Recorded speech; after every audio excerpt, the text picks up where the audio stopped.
Hello students, welcome back to our class. Our today's topic is accounting is an art as well as science. Okay, some people say that accounting is an art while others say that accounting is an science. So there is a confusion. So we will study whether accounting is an art or science. In this class I will explain you whether accounting is an art or it is a science or it is both.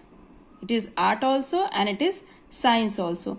But before reaching to this topic, first of all we will understand what is the meaning of art and what is the meaning of science. Okay, then only we can correlate the accounting with art and science. Clear? मैं ये बोल रही हूँ कि accounting art है या science है, इसको पढ़ने से पहले हम जानेंगे कि आर्ट क्या है और साइंस क्या है, और उसी के बाद हम अकाउंटिंग को कोरिलेट करेंगे आर्ट के साथ और साइंस के साथ. तो चलिए मूव करते हैं. How accounting is art. Accounting art कैसे है? सपोज कीजिए कि एक एक्टर है. मैंने 2 एग्जाम्पल दिया है आपको ताकि आपकी कॉन्सेप्ट अच्छी तरह से क्लियर हो जाए. सपोज कीजिए ये एक्टर है, ठीक है. एक्टर मीन्स एक्ट करना, इसकी आर्ट है. What is art? आर्ट एक तरह की कला होती है. एग्जाम्पल के साथ मैं आपको समझाना चाह रही हूँ कि आर्ट क्या होती है.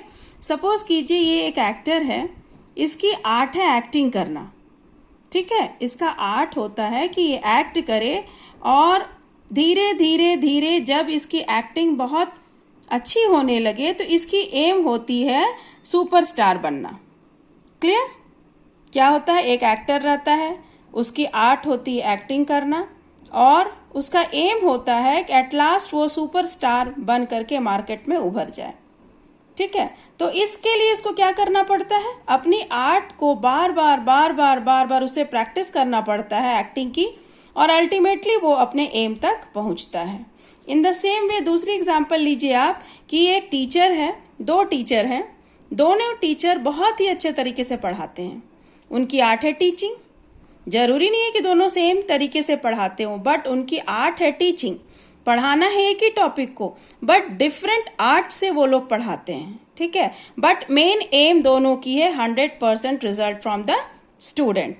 इनकी अलग आर्ट से पढ़ाना होता है, इनकी अलग आर्ट से पढ़ाना होता है, बट इनकी एम है कि 100% रिजल्ट उनको चाहिए. ठीक है. उसके लिए क्या करते हैं, वो प्रैक्टिस करते हैं, अपने स्टूडेंट से प्रैक्टिस करवाते हैं, और टीचर्स भी मेहनत करते हैं बच्चों के पीछे, और एट लास्ट वो अपने एम तक पहुंचते हैं. In the same way accounting भी क्या होती है, एक आर्ट है. किस चीज की आर्ट है? कि कोई भी बिजनेस ट्रांजैक्शन होता है, कोई भी कंपनी में बिजनेस में जो हम करते हैं उसमें कोई भी ट्रांजैक्शन होता है, सबसे पहला काम, हर साल मेरा काम रहता है identify, measurement, recording, classifying, summarising, analysing, interpreting and communicating to the users. ये हर साल हम करते हैं, और करते करते करते हमारी क्या होती एम, प्रैक्टिस बार बार करते हैं. और किसके लिए करते हैं? To ascertain the financial position of the business. ठीक है. हमारा प्रॉफिट एंड लॉस ताकि निकले, और हमारा फाइनेंशियल पोजीशन बिजनेस की क्या होती है, इसको निकालने के लिए हम हर साल ये जितने 8 स्टेप्स होते हैं उसको करते हैं.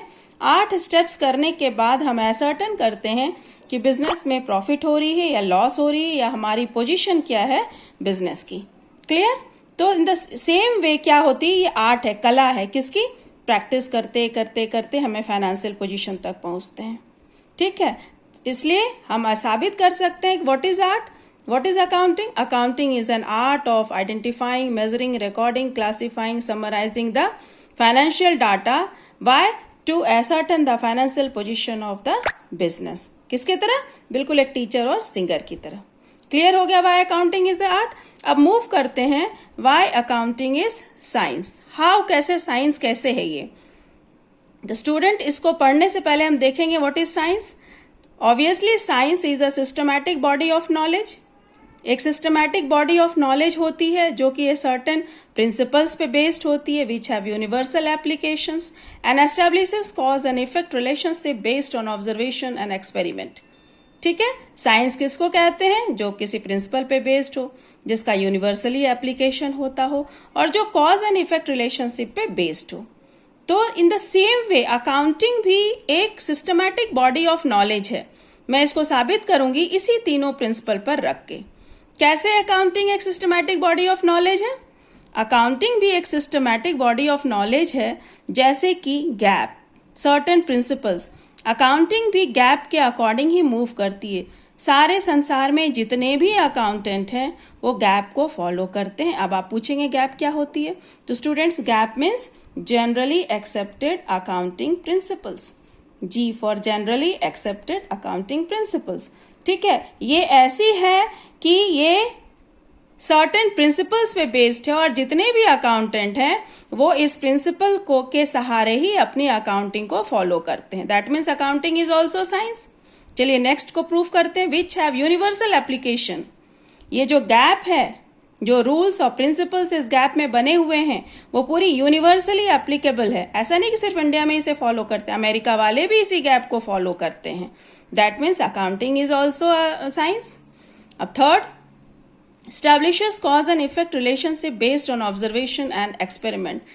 जैसे साइंस में H2O मीन्स वाटर, इंडिया में H2O is equal to water, तो अमेरिका में H3O is equal to water नहीं होगा। ये H2O यूनिवर्सली एप्लीकेबल है और ये किसी फॉर्मूला से इसको ऑब्जर्वेशन किया गया है, इस पर एक्सपेरिमेंट किया गया है कि ये वाटर ही होती है। अगर H3O कर देंगे तो वो दूसरी सब्सटेंस निकल जाएगी। इन द सेम वे, अगर हम बिजनेस में थोड़ी सी कॉस्ट को, किसी प्रोडक्ट की कॉस्ट को कम कर देते हैं तो ऑब्वियसली जब कॉस्ट को कम करेंगे तो हमारी डिमांड बढ़ेगी। अब जब डिमांड बढ़ेगी, सपोज कीजिए कॉस्ट है, इसको कम कर देंगे हम, लो कर दे रहे हैं, तो हमारी डिमांड बढ़ेगी और डिमांड जैसे अप होगी तो हमें क्या मिलेगा? प्रॉफिट। तो ये हो गई हमारी कॉज और ये हो गई हमारी इफेक्ट। तो इससे साफ जाहिर होता है बच्चों कि जैसे science cause and effect relationship पे बेस्ड होती है, उसी तरह अकाउंटिंग भी कॉज और इफेक्ट के रिलेशनशिप पे बेस्ड होती है। साइंस में भी अगर हम बॉल को ऊपर फेंकते हैं तो ऑब्वियसली बॉल नीचे ही आएगी, ये न्यूटन्स का लॉ है। तो ये अपने मन से तो हमने नहीं बनाया है, इसको ऑब्जर्वेशन और एक्सपेरिमेंट करके बनाया गया है कि अगर हम बॉल को ऊपर फेंकेंगे तो ऑब्वियसली वो नीचे आएगा। In the same way accounting में भी अगर हम कॉस्ट को मार्केट से थोड़ा कम कर देते हैं तो हमारी डिमांड बढ़ेगी और डिमांड बढ़ेगी तो अल्टीमेटली प्रॉफिट होगी। Clear? I think the concept is clear that why accounting is called as art as well as science both. इसलिए हम लोग कह सकते हैं कि अकाउंटिंग आर्ट भी है और साइंस भी है। ठीक है, if you want to write the notes, pause the video and write it down. And I think the concept is clear. If the concept is clear बच्चों, please like, share and subscribe the video so that I will be motivated.